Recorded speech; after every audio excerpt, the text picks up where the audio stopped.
What on earth? As I returned home after a month in the hospital, I was struck by an unusual atmosphere. The moment I opened the front door, I was hit by a strange odor I'd never smelled before. With a sense of foreboding, I rushed to my mother-in-law's bedroom. Despite the intense heat wave, the air conditioning was off, turning the room into a sweltering inferno. There, my mother-in-law lay motionless on the bed, in desperate need of care. Mother. Oh no. What I saw was beyond my worst nightmares. I married Tyler, my supervisor at the food company where I worked. Being 4 years older, he seemed like a dependable figure to me. Even after moving in with his family, I continued working in a different department. So this is my new mother, I thought.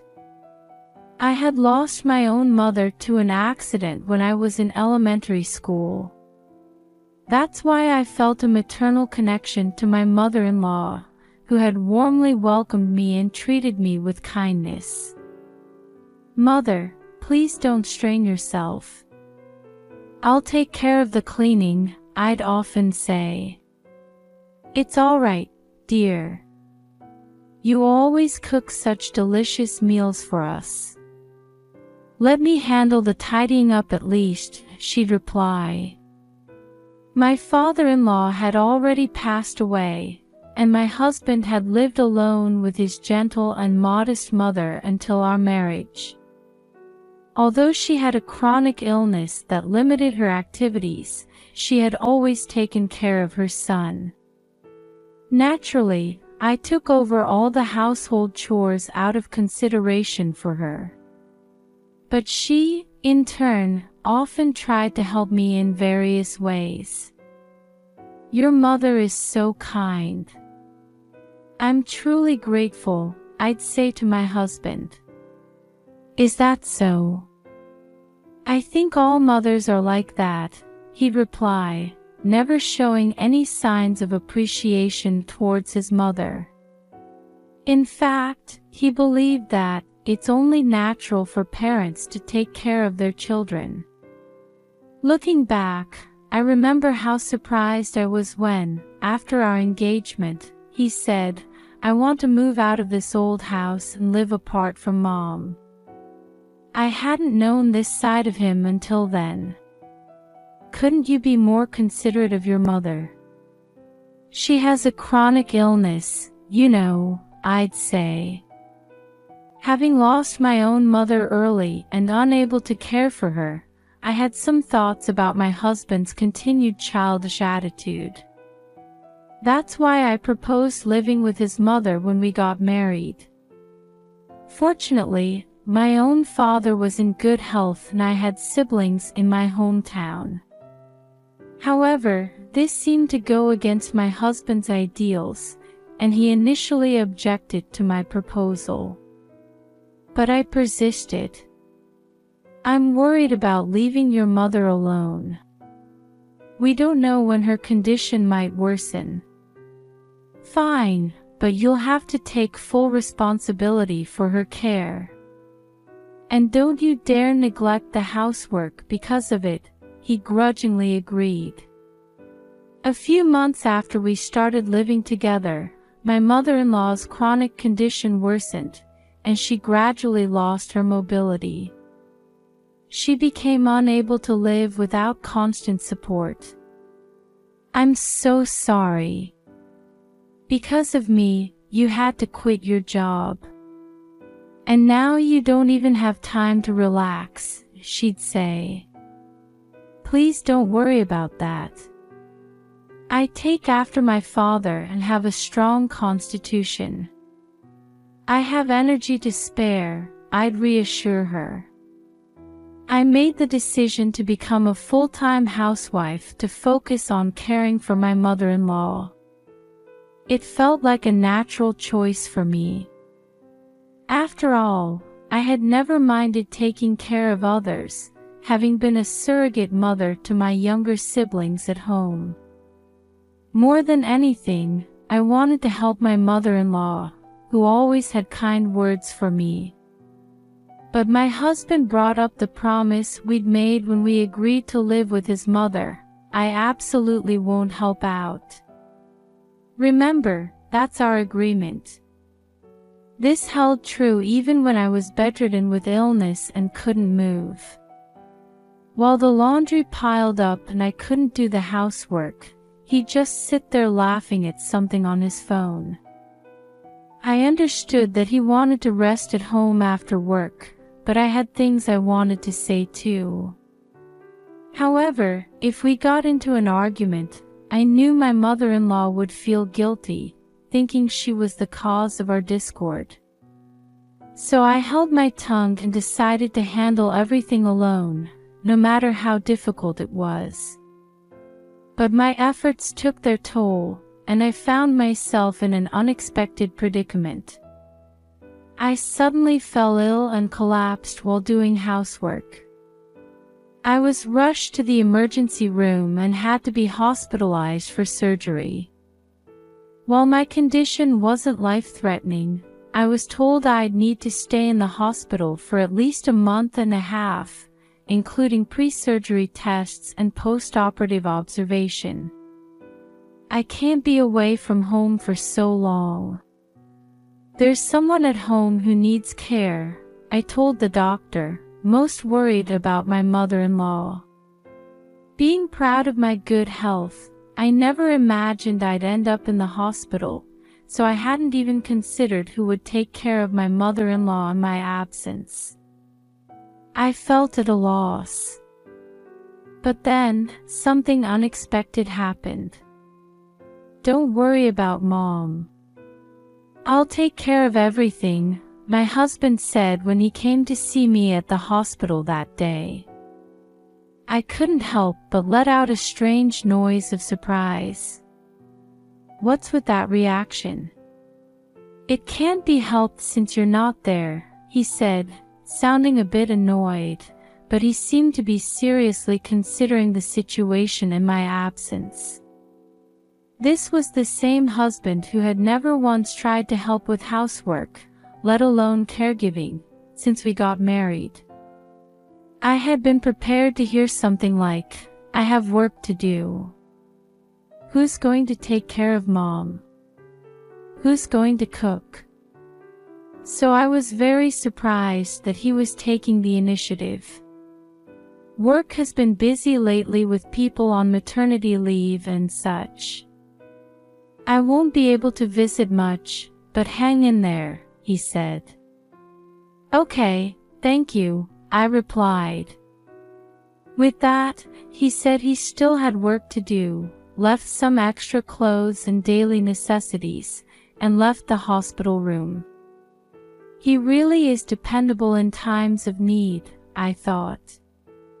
Despite his gruff manner, just knowing I could rely on him to take care of his mother gave me enough peace of mind. After that, I settled into my hospital stay. Having worked at the same company before, I understood how busy his job could be, so I didn't find it particularly painful that he couldn't visit me. I had completely let my guard down.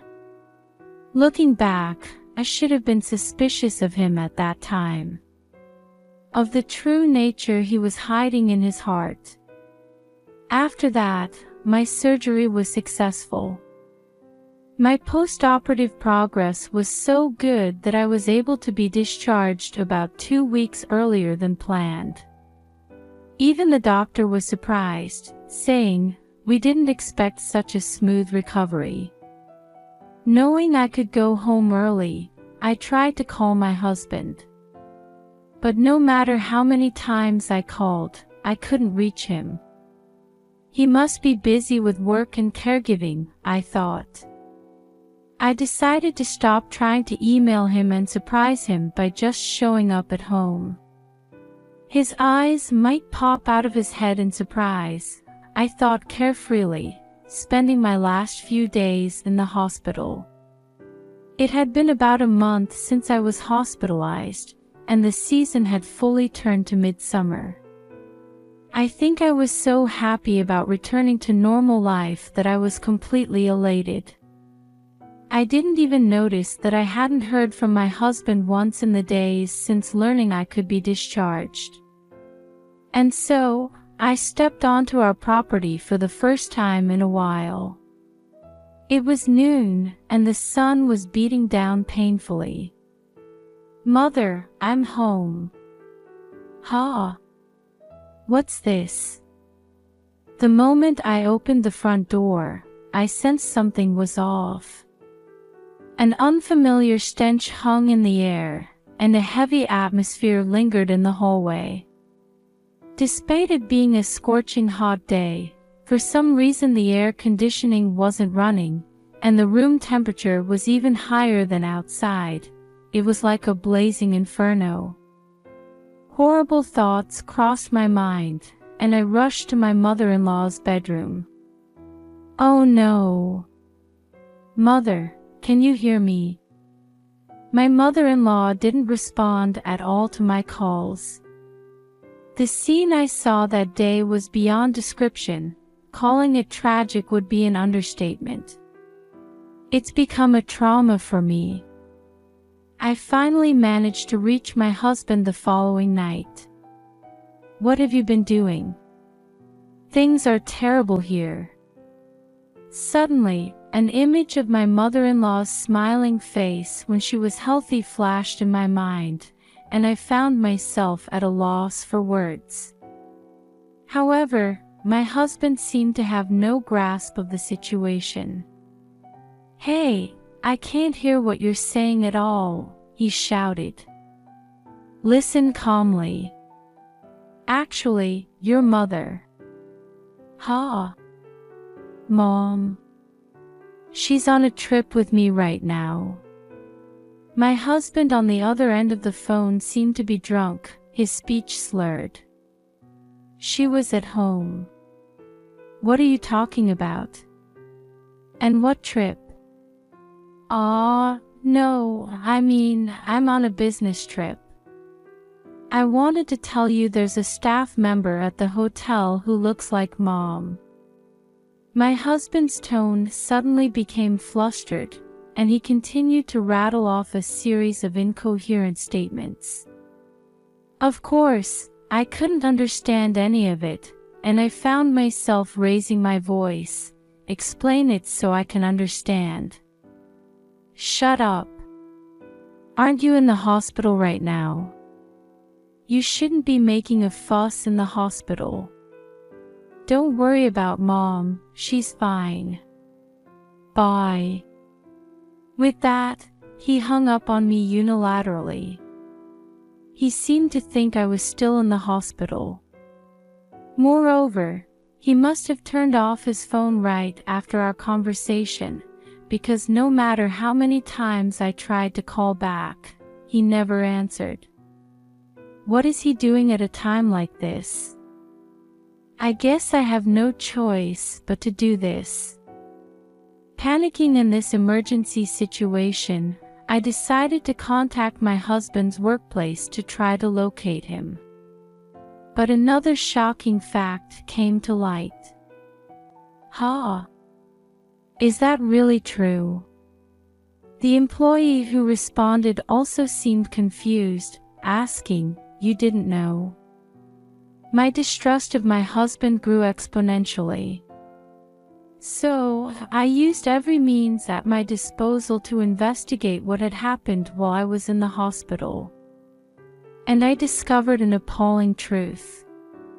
What happened to, "Don't worry, I'll take care of Mom"? You've got to be kidding me. I might be able to forgive what he did to me, but I absolutely cannot forgive what he did to his mother. I decided to punish my husband for causing his own mother such suffering. After I made that decision, everything proceeded smoothly. Just 5 days after I filed a victim report, the police apprehended my husband, who was thoroughly enjoying his trip, and took him into custody. Apparently, he kept making a fuss about wanting to see either me or his mother, so the exasperated police called me in. Gripping my bag tightly, I entered the police station. "Hey, what's the meaning of this? Why am I under arrest?" My husband shouted as soon as I entered the visiting room, glaring at me through the glass. His hair was disheveled and his beard unkempt. He seemed to be under considerable stress. "You should calm down. People are watching," I said. As we were under constant police surveillance during the visit, my husband obediently took a deep breath when I prompted him. "There must be some mistake, right? What do you mean I failed to fulfill my duty of care for Mom?" "It means exactly what it sounds like," I sighed. My husband returned a surprised expression. "More importantly, you know about your mother now, don't you?" What I saw that day was the transformed figure of my mother-in-law. The room was even hotter than outside, and in that heat, she lay motionless in dirty clothes. That scene has been etched into my mind, giving me nightmares for a while. I heard about it from the police officer. It's really depressing, even though I never asked for this. How can you say such a thing? Hey, don't get so angry. Mom's still alive, isn't she? My husband was right. My mother-in-law had barely survived. However, when she was found, she was completely emaciated, her body reduced to skin and bones. When my mother-in-law was rushed to the emergency room, I was confronted quite harshly by the paramedics and doctors, a few minutes later, and it would have been too late. What was the caregiver doing? It must have been that dangerous of a situation. Your mother suffered alone for a long time. I don't know what to say to that. Besides, I hired a helper properly. Only once a week, right? For someone who needs care even to go to the toilet or change clothes, you're saying that fulfills your duty of care. That's right. My husband blurted out without hesitation. For a moment, I felt like I was dealing with an alien. Didn't you think you had done something wrong when the police took you into custody? No, not at all. By the way, who tattled to the police about this family matter? It wasn't you, was it? Yes, it was me. And the one who testified when I filed the victim report was your mother herself. My mother-in-law, after receiving treatment at the hospital, recovered steadily and was able to speak after 2 days. Apparently, you dumped all the caregiving on a helper you hired only once a week, and never came home even once. I heard this story from my mother-in-law. It seems my husband only took care of his mother on the first day when he brought me a change of clothes. He told his mother he was going on a business trip, and left the house the very next day. As a result, my mother-in-law had to spend time alone except for the helper's visiting hours. She managed to move her body somehow, but eventually became unable to move even a step from her bed. Your mother was still worried about you even in that state. She thought it couldn't be helped if it was a business trip. That's right. I was on duty. Or are you saying I should have skipped work? Does your company call taking time off to go on a trip alone with a young woman a business trip? I used to work for the same company, but I didn't know that. When I said this, my husband once again showed a surprised expression.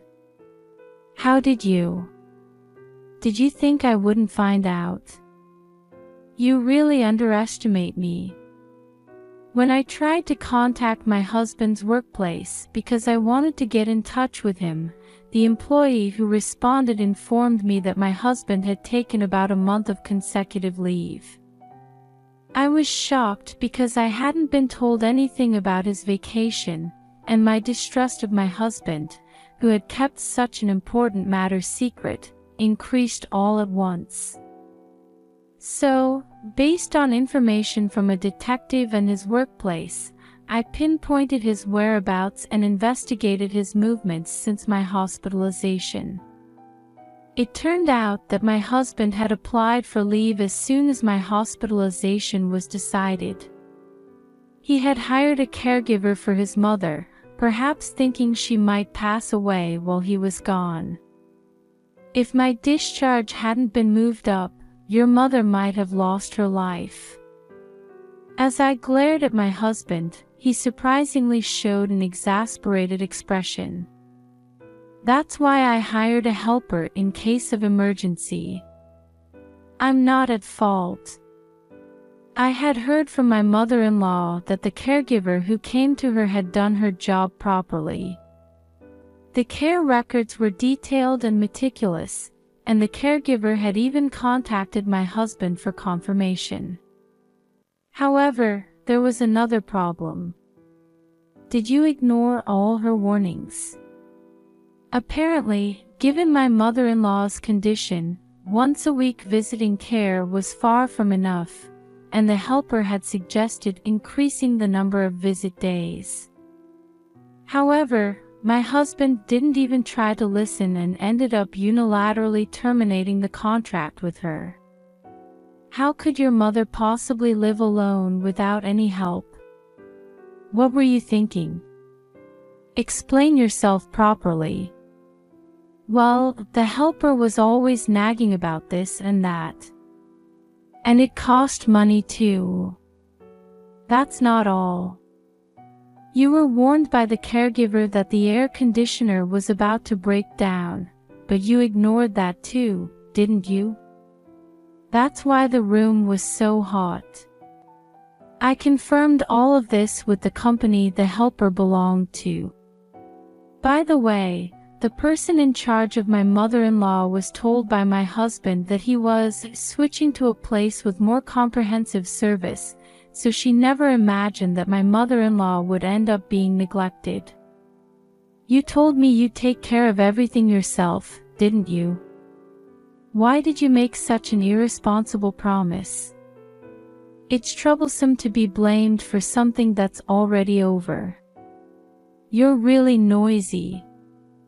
My husband was muttering some excuses, but by now, his selfishness was so extreme that every word he said irritated me. And do you think I'm not hurt at all about your affair? Well, it can't be helped, can it? I couldn't see you as a woman anymore after you started taking care of Mom's personal needs. What did you say? Say that again. I shouted so loudly that the police officer standing behind my husband tensed up. I apologized for losing my composure and sat back down. I just thought it would be okay to let loose a little, my husband mumbled, avoiding eye contact with me. He then muttered, "I'm sorry," like a scolded child. He probably thought in his heart that he hadn't done anything wrong. But he must have used his cunning to say something apologetic, thinking my anger wouldn't subside otherwise and it would make a bad impression on the police. You didn't want to provide care because you wanted to have fun. And you think it's terrible for children to take care of their parents. Well, I don't know, he said, clearly trying to avoid conflict by being vague. At that point, I completely gave up on my husband. I understand you well now. I thought I might wait for you if you showed genuine remorse and willingness to atone for your crimes, but that's impossible. Feeling foolish for having even a glimmer of hope, I took out divorce papers from my bag. Divorce me. And be prepared to pay for your crimes against your mother, as well as compensation, of course. No, wait. Please, anything but that. What? What are you saying in this situation? I let out a big sigh, truly not understanding why he was resisting at this point when I was just stating the obvious. I just wanted to have a little fun. You're the only one I truly love. Believe me. I'm physically repulsed by you now. Who's going to take care of Mom if you're gone? In the end, aren't you abandoning her too? I felt nauseated by his rotten personality, bringing up his mother when pushed to the limit. Your mother has decided to move out and relocate elsewhere. What? What's that about? Where to? I don't know. She said she won't get in your way anymore, so you can go play as much as you want. Isn't that great for you?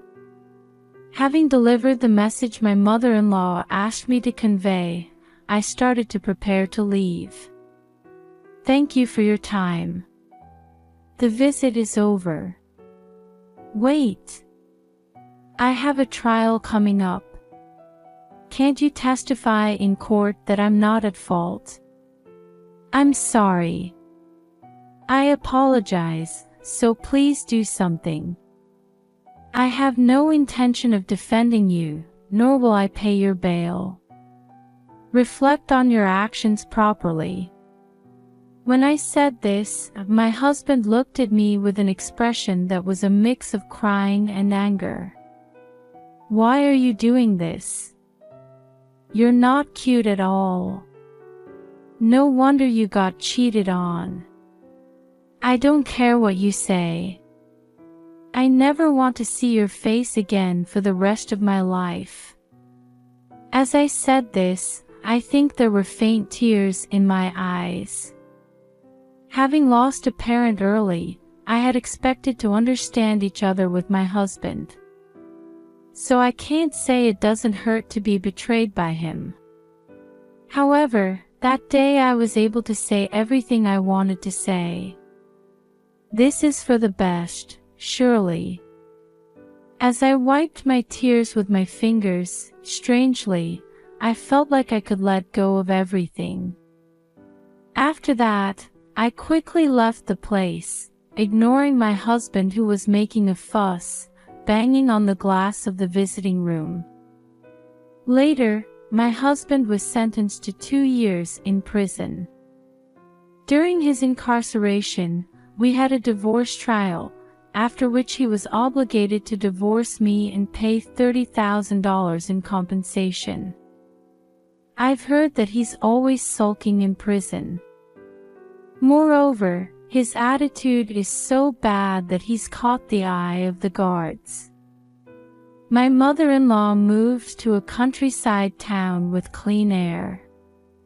Thanks to the good things she's taking in there, I hear her health has fully recovered. She's made good friends and is living more vibrantly than before, and we still keep in touch regularly. As for me, I got a qualification and found a job at a care company. From now on, I want to help as many people in need as I can.